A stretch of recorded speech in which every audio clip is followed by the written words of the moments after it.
વિજ્ઞાન જાથાએ આરોપ લગાવ્યો છે કે આ મહિલા છેલ્લા 20 વર્ષથી તાંત્રિક વિધિના નામે નરિયા નાટક ચલાવીને લોકો પાસેથી રૂપિયા પડાવી રહી છે. એક વિધિ માટે 5,000થી લઈને 1 લાખ રૂપિયા સુધી રૂપિયા પડાવતી હોવાના ગંભીર આરોપ લાગ્યા. પોલીસને સાથે રાખીને વિજ્ઞાન જાથાની ટીમે દરોડા પાડ્યા અને રાજકોટના નાના મવા રોડ પર આવેલા ઘરમાંથી મહિલાને ઝડપી પાડ્યા, જેને લોકો ચકુમા તરીકે ઓળખે છે. આ મહિલાના કેટલાક વિડીયો પણ વાયરલ થયા છે, જેમાં આડા સંબંધોમાં અટવાઈ ગયેલા પતિને પાછો વાળવા માટે એક મહિલા ચકુમા પાસે આવ્યા છે. ચકુમા તેઓને જણાવી રહ્યા છે કે 3 થી 4 હજારમાં વિધિ થયા બાદ તમારો પતિ એ બાઈ પાસે જતો બંધ થઈ જશે. ભભૂતિ દઈશ ને, જીરી ગંધક નાખીને પાણી નાખીને પીવરાઈ દેવાનું, એટલે એને પેટમાં જે માસિકનું પાણી પીવરાય છે ને એ ઝાડા દ્વારા ઉલટી દ્વારા નીકળી જશે. અને ટીલકું કરીને પીવરાયું છે એટલે એને ઈ જ દેખાય છે. સવારમાં ઉઠે ને તો એને એનું જ મોઢું એને સ્વરૂપ દેખાય છે. તમે કોઈને સારા લાગતા એને. તમારી વાત સાચી છે. ઘરે એને યાદ છે. અને એનું ફરવાનું પાછું ગેસ્ટ હાઉસની હોટલમાં છે. ત્યાં જ મળે, આલતુ ફાલતુ જગ્યાએ નથી મળતા. પૈસા તો ક્યાં જતા હોય? તો પછી આટલો રૂપિયો આવ્યો, રૂપિયો ક્યાં નાખવો? તો વાત છે. અને એનો વાંક નથી. આ રાંડે હે ને પૈસા આટું જ એને બધું છેલ્લે ખાલી થઈ જાય ને તો બોલો આપણે સંડાસ જઈને પાણો લૂસે ને એમ નાખી દે, એમ બધું ખાલી થઈ જાય ને એટલે તો કામ થઈ ગયું. અને વિધિમાં કેટલો ખર્ચો થાય? અરે ની તો કઈ વાંધો નહીં, પૈસાની તો ઓલી નથી. 3-4 હજારનો તો થાય. સદ ગુરુ હે ને મારા સેવકો જુનાગઢ છે, એટલે જુનાગઢથી જે જંગલ હોય ને એમાં આયુષ્યદી હોય એને અમારી ભાષામાં કહી ને એટલે એ બધી વિધિ કરવી પડે. એને માસિકનું પીવડાય ને બહુ મેલી વિધિ કહેવાય, એટલે એ માર કરવી પડે માસિક. એટલે એનાથી તમારો ઘરવાળો પાછો વળી જશે. 3 દિવસ તમને હેત પ્રેમ કરશે, બધું કરશે. મારી વિધિ અહીં ચાલુ થાય ને એ બધું કરશે. હા, એ ક્યારે કરવાનું? થઈ જશે સારું. વિશ્વાસ રાખજો એનો. અહીંયા બહુ મોટા મોટા માણા આવે છે, પણ હું કોઈને કરતી નથી બેન. પછી અહીંયા પડી જાય છે. હું બીજાને લઈ આવે, બીજો ત્રીજાને લઈ આવે. સાચી વાત છે. પેલા હે ને લીંબુ, હળદર, નારિયેળ તમારા માથે ફેરવાનું. અને પાછું હળદર અને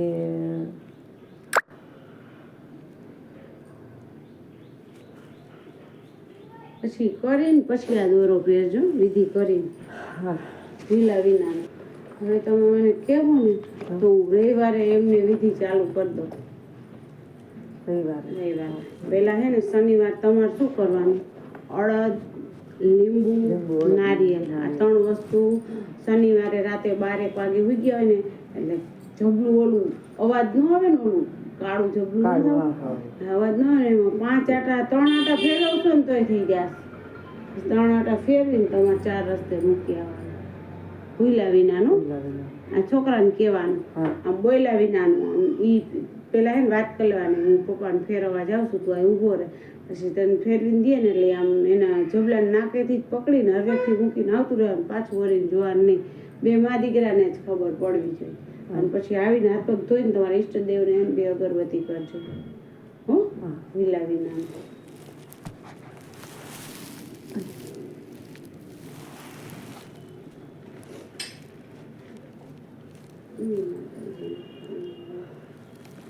થઈ જાય તમારું, થઈ જાય. કામ તમારું સરસ થઈ જાય. અને બાઈને મૂકી જ દે, પાછું વળીને જોવે ને મૂકી દે. ઘરવાળા પાછા વળી જાય. ઈ નથી જાતા, પણ એનું ઓલું કર્યું હે ને ઈ વસ્તુ મોકલે. આ ભૂઈ છે 5,000 થી માંડી 1 લાખ રૂપિયા સુધીની ફી વસૂલતી હતી. આજે એમનો પર્દાફાશ થતા અત્યારે પોલીસ સ્ટેશનમાં લઈ જઈ એને કાનૂની કાર્યવાહી ચાલી રહી છે. આ મહિલા પોતાના ઘરની બહાર જુદા જુદા મૃતક કે સુરાપુરા કે પિતૃના મોક્ષાર્થે એની ખાંભી ખોડીને લોકોને ડરાવવાનો ભરપૂર પ્રયત્ન કરતા હતા. કાળા વસ્ત્રો પહેરતા હતા અને ખાસ કરીને અમાસ અને ભારે દિવસો અને કાળી ચૌદસના દિવસે તંત્ર મંત્ર વિદ્યા કરી લોકોમાં ભયનો માહોલ ઉભો કરતી હતી. લોકોએ સાવધાન રહેવું. અમે જોવાનું કામ કરતા હતા પણ હવે આજથી નહીં કરી. વિજ્ઞાન જાથા વાળા આવ્યા હતા તમને ના પાડી દીધી તમે હવે બધું બંધ કરી દઈશું. આ તરફ તાંત્રિક વિધિના જેના પર આરોપ લાગ્યા છે એ મહિલાના પાડોશમાં રહેતી મહિલાએ પણ ગંભીર આરોપ લગાવ્યા. તાંત્રિક વિધિની સાથે આ મહિલા વ્યાજખોરીનો ધંધો પણ કરતી હોવાનો આરોપ લગાવાયો. બરોબર, હું આજે કામ કરીને ખાઉં છું, મહેનત કરી, અને મને ખરાબ જ બોલે કાયમિક માટે. બારે હું અહીં ઊભી રહું ને એટલે મને જેમ આવે એમ બોલે સાહેબ. બરોબર, તાંત્રિક વિધિ તો ક્યાં દુણાની 20 થી 25 વર્ષથી કરે છે, નાટક કરે છે, બધાના પૈસા ધૂતે છે ને ઘરમાં બધું ભેગું કરી લીધું, ક્યાંય કોઈ કામે જાતું નથી. બરોબર, બધાના જેનું કામ કરે ને એના પૈસા કમાવે, જેનું કામ કરે ને એના 50,000 ને લાખ રૂપિયા ને એવી રીતે કમાવે. તાંત્રિક વિધિ નથી. જેવાન તેવા લીંબુ મરચાં નાખીને ગમે એમાંથી એવી તાંત્રિક વિધિ કરે છે, ખોટા નાટક કરે છે. રવિવાર મારા ઘર પાસે રવિવાર ને મંગળવાર લીંબુ મરચાં બધું પડ્યું હોય. મારે આ 10 વર્ષથી તકલીફ છે સાહેબ. મારો ઘરવાળો 2 વર્ષથી ઓફ થઈ ગયો છે ને આ બાઈ એમ કહેશે કે તું તારે કમાવીને મારે 12 થી 13,000 કમાવે આવક છે. ઓફિસમાં હું કામ કરું છું. બરોબર, આ બાઈ કહેશે કે તું જ પૈસા દે ગમે એમ કરીને. મને હક નથી લેવા દેતી. જો મારે સારું પહેરાય નહીં, સારું ખવાય નહીં, ઓઢાય નહીં. તો 5 લાખ રૂપિયામાંથી 15 લાખ ઈ બાએ કર્યા છે. મને કે તું જાય ગમે એમ કરીને 15 લાખ રૂપિયા મારા ભાઈને જમીન માટે લીધા હતા ને એને ખુદ 20% મારા ભાઈને વ્યાજે આપ્યા જમીનમાં. મારા ભાઈ 2 વર્ષ વ્યાજ આપ્યું, પછી વ્યાજ એને નથી દીધું. મારા ભાઈ વ્યાજ મહિને કંઈક 15,000 ને 20,000 એ મારા થ્રુ દેવડાવતો, હું જ એને દેવા જાતી. બરોબર, એ લોકોને ઘણા ટાઈમથી વ્યાજ વટાનો ધંધો ચાલુ છે. હું તો એમ કહેતી હતી કે તમે મને નડોમાં, તમે જે કરો એ તમારો પ્રશ્ન છે. અંધશ્રદ્ધાય કરે છે, દાણાય નાખે છે, ભૂવામાં ખોટા ખેલાઈ કરે છે, વ્યાજ વટાનું કામ કરે છે. બધું એની પાસે છે. અંધશ્રદ્ધામાં જો દર મંગળવારે રવિવારે આપણે ઘર પાસે, મારા ઘર પાસે લીંબુ નાખે, ગમે કારણ કરે, એને બધું આવડે છે. બરોબર, એને બધું આવડે છે. કાળા કપડાં પહેરે છે રવિવારે ને મંગળવારે. બરોબર, આવી રીતે જો છોકરો જો અત્યારે ઉપડો ને એવી રીતે મને કે તને મારી નાખીશ ગમે ત્યારે. મારા છોકરા ઉપર એ વીમો છે, અત્યારે મારી ઉપર એ વીમો છે. બેન શું કહેશો, શું થયું તું તમારી સાથે અને શું આક્ષેપ છે તમારો? મારે બસ મારા ભાઈએ પૈસા લીધા હતા 5 લાખ રૂપિયા 20% મારા ભાઈ લીધા હતા. અત્યારે 15 લાખ કર્યા છે. બોલો બેન, એ ખાસ દોરા ધાગા કરતા હતા શું? હા, દોરા ધાગા જો એના ઘરમાં બધું છે. રવિવારે ને મંગળવારે દોરા ધાગા કરે છે અને એનું ઘર અત્યારે એમાં જ હાલે છે. વ્યાજ વટામાં દોરા ધાગામાં જ. કેમ કે એના ઘરમાં કોઈ કામ નથી કરતું. દોરા ધાગામાં શું કરે? એ તાંત્રિક વિધિ, લીંબુ નાન તે કારા દોરા ને એવું બધું જો મારા ઘર પાસે રવિવાર ને મંગળવાર પડ્યું હોય.